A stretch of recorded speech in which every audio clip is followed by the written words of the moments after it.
أيها الناس اعبدوا ربكم الذي خلقكم والذين من قبلكم لعلكم تتقون الذي جعل لكم الأرض فراشا والسماء بناء وأنزل من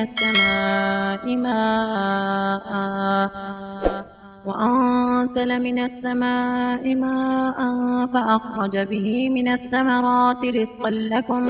فلا تجعلوا لله أندادا وأنتم تعلمون وإن كنتم في ريب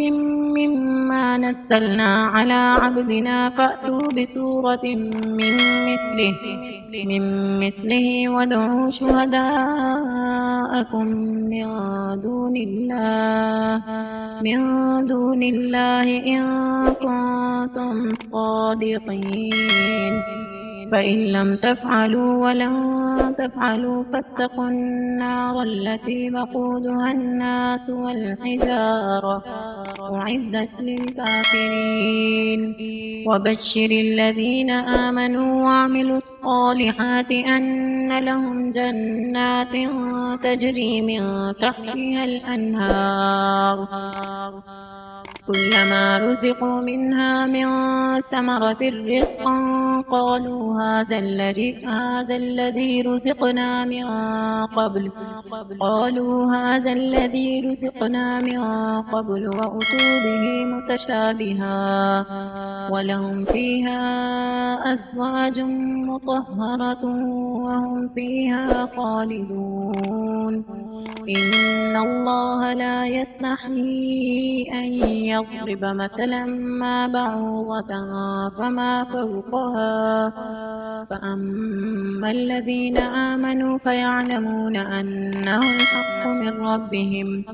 وأما الذين كفروا فيقولون ماذا أراد الله بهذا مثلا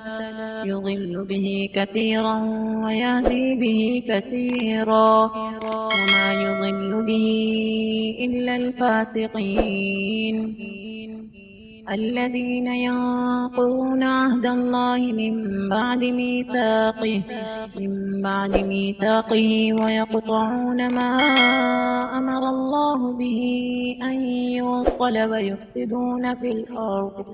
أولئك هم الخاسرون كيف تكفرون بالله وكنتم أمواتا فأحياكم ثم يميتكم ثم يحييكم ثم إليه ترجعون هو الذي خلق لكم ما في الأرض جميعا ثم استوى إلى السماء فسواهن 7 سماوات وهو بكل شيء عليم